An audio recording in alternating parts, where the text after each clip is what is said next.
Bismillahirrahmanirrahim. Assalamualaikum warahmatullahi wabarakatuh.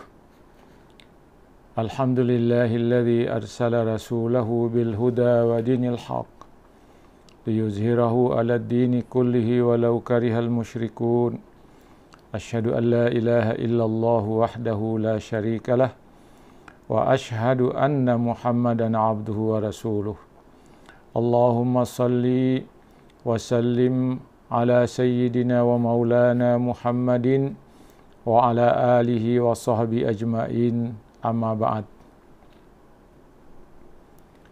Para pendengar, para penonton, para pencinta ilmu yang dirahmati Allah Subhanahu wa ta'ala.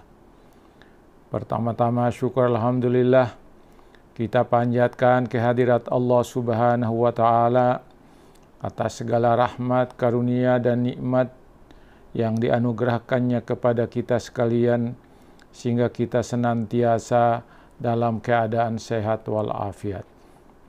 Selanjutnya, untuk mengisi sarapan pagi untuk rohani kita pada hari ini, Sabtu, tanggal 15 Agustus 2020. Saya ingin menyampaikan ceramah Rasulullah sallallahu alaihi wasallam yang sangat mengerikan dan sangat menggembirakan. Bahkan di akhir khutbahnya itu sangat mengharukan. Para pendengar, para penonton yang dirahmati Allah Subhanahu wa ta'ala, di bagian akhir dari khutbahnya itu, dari bagian akhir ceramahnya itu, Rasulullah sallallahu alaihi wasallam mengatakan, ketahuilah bahwa sesungguhnya Allah Subhanahu wa ta'ala tidak akan menzolimi hamba-hambanya, dan tidak boleh ada kezoliman bagi Allah terhadap hambanya. Allah melakukan pengintaian terhadap amal setiap hamba.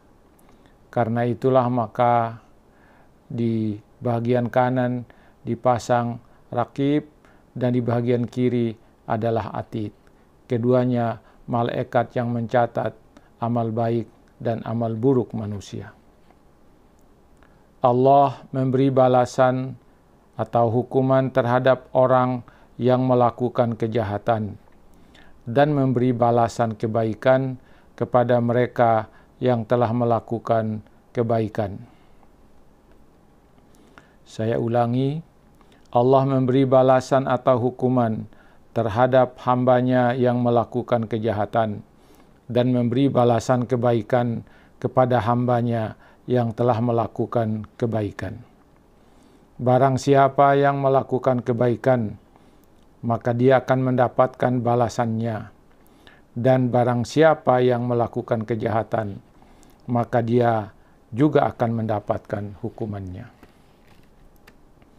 Para pendengar, para pencinta ilmu yang dirahmati Allah Subhanahu wa ta'ala. Kata Rasulullah sallallahu alaihi wasallam, wahai manusia, sesungguhnya usiaku sudah tua, kata Rasulullah. Tulangku sudah lemah, kata Rasulullah. Badanku sudah lemah, kata Rasulullah. Kematianku telah diumumkan kepadaku, kata Rasulullah. Ajalku sudah dekat, dan aku sudah sangat rindu kepada Tuhanku, kata Rasulullah. Dan saya kira Tuhannya pun merindukan Rasulullah sallallahu alaihi wasallam.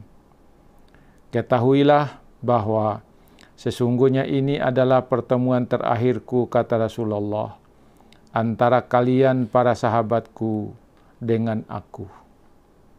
Wahai para sahabatku, kata Rasulullah, selama aku hidup, kalian telah melihatku, telah menyaksikanku, telah bersama-sama dengan aku, kata Rasulullah.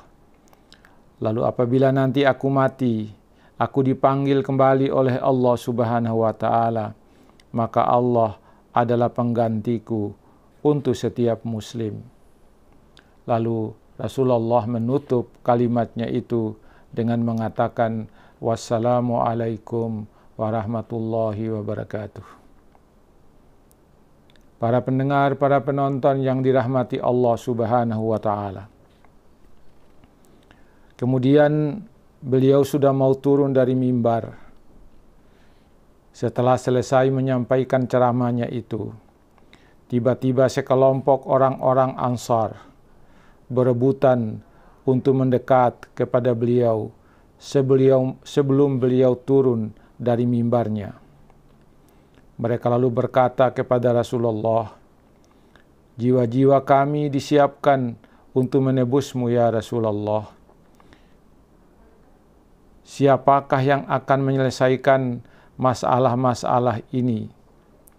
Bagaimana pulakah kehidupan kami setelah hari ini ya Rasulullah?" Beliau menjawab, "Kalian semua adalah tebusan bagi diri kalian, bagi ayahku dan ibuku. Aku sudah berdiskusi dan berdebat dengan Tuhanku tentang umatku," kata Rasulullah sallallahu alaihi wasallam. Lalu Allah mengatakan kepadaku, "Pintu taubat selalu terbuka hingga ditiupkan trompet sebagai tanda kiamat sudah mau terjadi." Kata Rasulullah, pintu taubat selalu terbuka hingga ditiupkan trompet, tanda kiamat sudah mau terjadi. Kemudian Tuhan berkata lagi, kata Rasulullah, "Barang siapa yang bertaubat setahun sebelum kematiannya, maka Allah menerima taubatnya." Kemudian Tuhan berkata lagi, "Setahun itu terlalu lama untuk waktu bertaubat. Barang siapa yang bertaubat sebulan sebelum kematiannya, maka Allah akan menerima taubatnya," kata Rasulullah. Kemudian Allah berfirman lagi, "Sebulan terlalu lama untuk bertaubat. Barang siapa bertaubat seminggu sebelum kematiannya, maka Allah akan menerima taubatnya," kata Rasulullah. Kemudian Allah berfirman lagi, "Seminggu itu terlalu lama," kata Allah kepada Rasulullah.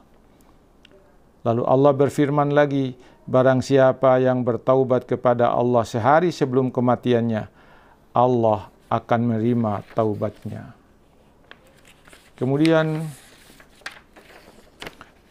Allah berfirman lagi, "Satu hari itu terlalu lama." Kemudian Allah berfirman, "Barang siapa yang bertaubat 1 jam sebelum kematiannya, maka Allah akan menerima taubatnya." Kemudian dia berfirman, "Barang siapa yang bertaubat sebelum dia mengalami sakratul maut, Allah akan menerima taubatnya." Itu terakhir. Sebelum sakratul maut, Allah masih menerima taubat seorang hamba. Kemudian beliau turun dari mimbar. Kata Rasulullah, ini adalah ceramah terakhir yang disampaikan oleh Rasulullah SAW, kata Abu Hurairah. Para pendengar, para penonton yang dirahmati Allah Subhanahu wa taala. Itulah pesan terakhir dari Rasulullah SAW dalam ceramahnya yang panjang itu. Semoga ini bisa menjadi pelajaran bagi kita. Ingat bahwa walaupun kita sudah melakukan perbuatan dosa, Allah akan menerima taubat kita walaupun beberapa saat sebelum kita mengalami sakratul maut. Sekian para pendengar, para penonton yang dirahmati Allah Subhanahu wa taala. Semoga ini ada manfaatnya bagi kita sekalian. Sekian, wassalamualaikum warahmatullahi wabarakatuh.